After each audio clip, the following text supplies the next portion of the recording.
Bu tuya birodarlar, haqiqatan Allohning mo'jizasi edi.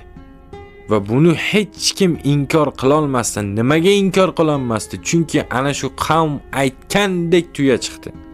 Va shu tuya qavm bilan birgalikda yashaydi.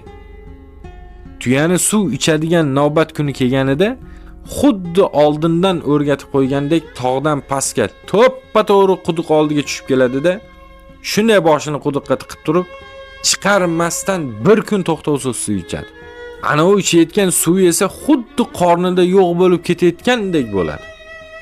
Oradan bir oy vaqt o'tar o'tmas, qornidagi homilasi ham dunyoga keladi-da va endi bular bir emas, ikkita bo'lib suv ichgani kelishadi.